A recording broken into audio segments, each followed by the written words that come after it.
Hello YouTube. I just thought I'd offer 3 quick tips for you on starting a water fast.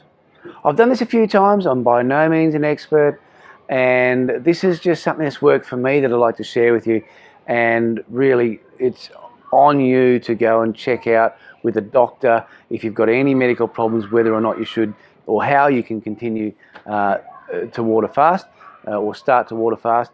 I'm just going to share with those people who have thought about it and are looking to try it out some tips that I've found useful, or some tips that I've, I guess, put together after some experience in doing it a few times. So a lot of gurus will tell you that you should be fasting in groups at their ranch. And of course they're going to say that's how they make money, is to get people in to do fasting camps and clinics and so forth.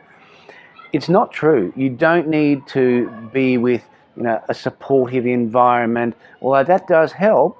You do not need to be with medical staff around, although it couldn't hurt.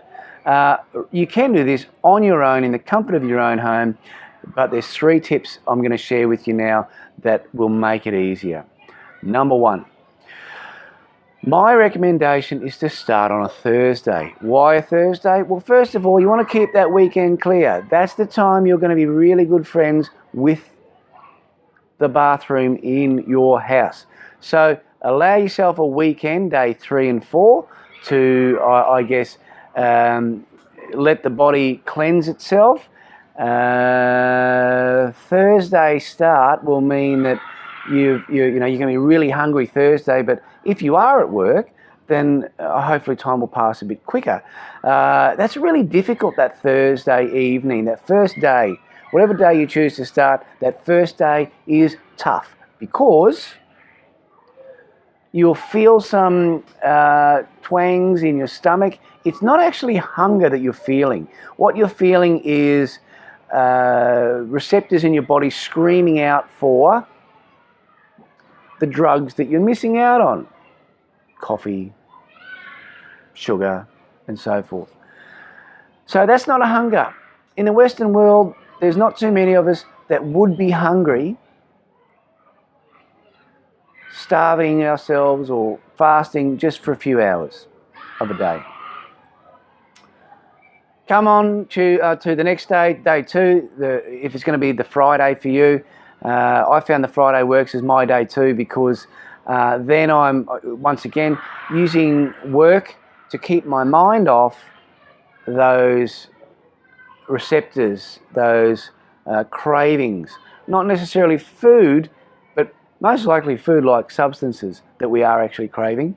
So by the end of Friday night, it's tough. It's really tough. You do feel that you need to eat or drink something, and that's probably when the most grotesque processed foods come into your mind.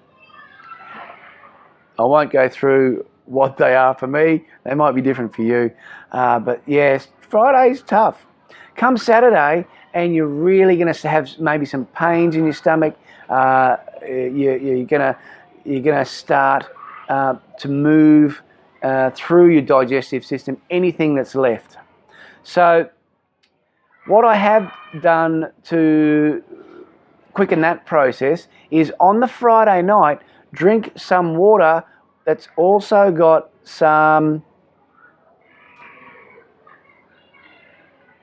apple cider vinegar in it. And what that does is speeds up that movement of all excess materials through the digestive system.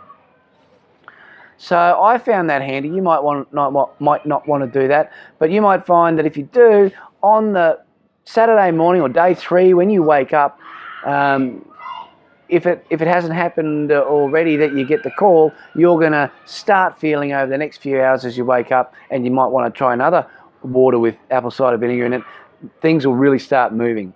So day 3, your body evacuates any loose materials from the digestive system, and you are really starting to cleanse now. Moving on to day 4, you're not going to feel so great. you'll probably feel a bit down day 4 because that's your body changing its metabolism from taking energy from sugars and carbohydrates, and instead going through ketosis and drawing that energy from fats that you might have stored up in your body like I do. So that's the 4 days. The 4 days if you start on a Friday, ending on Sunday night. Come Monday morning, day 5, there's a good chance that you'll be pretty good to go, ready for work again, and that will be, I guess, you know, not necessarily a renewed vigour. You might still be feeling a bit lethargic, but you certainly won't be feeling as bad as you did on the Saturday and the Sunday. Now that brings me to tip number 2. I think, you know, even though it's called a water fast, you know, you can drink some water with stuff in it. I think I've had sometimes mineral water with lemon, you know, especially out in company, just to be social. Nothing wrong with that, I don't think. Also, I've had you know, tea, green tea, rooibos tea. Be careful though what tea you're drinking. Some teas do have noticeable side effects from pollutants in that tea, so be really careful what you're drinking. I'm trying to go with the organic tea, and one thing to watch, I did find a tea that said certified organic is actually the trademark. It's not what's in the tea, although they say it is what's in the tea, but just be careful you're putting in your body exactly what you want to put in your body. And the reason I'm drinking tea, especially in day 3 and 4, is because I want to use that tea as an use the antioxidants in it to help flush out any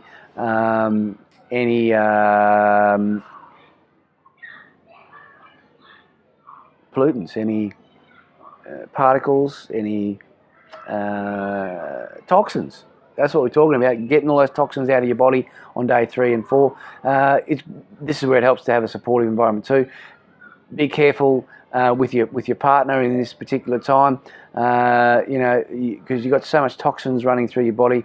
There is a chance that you could feel a bit toxic as well. So just keep that in mind. Make sure they've got plenty of warning.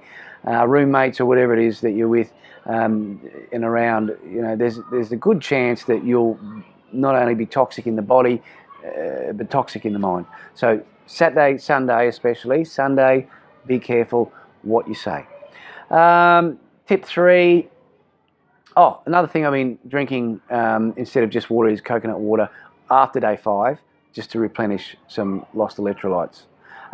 Tip 3 is, you know, for me, you know, after 5 days, 6, I'm at day 6, day 7 now. So at day 6, I lost about 7 kilograms, and while that's all well and good, my purpose for fasting is to have a long, hard think about exactly what it is that I do want to put in my body. And what I'm going to be doing over the next little while is to work with, you know, the blood type that I have, and find out not only what foods I should or shouldn't be eating, but you know, what I like to eat, and try and work out a bit of a meal plan for myself, or you know, whether it's just snacks or actual meals that is going to benefit me.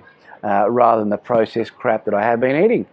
So that's my tip 3. Spend day 5 onwards, when you've got a really clear mind, you'll find that you're a bit sharper than usual. All your senses are heightened because you're in that zone of looking for food, and instead of actually going and looking for food, maybe just keep thinking about food and really put your time into working out what you want to eat when you do put food back in your body and you break your fast.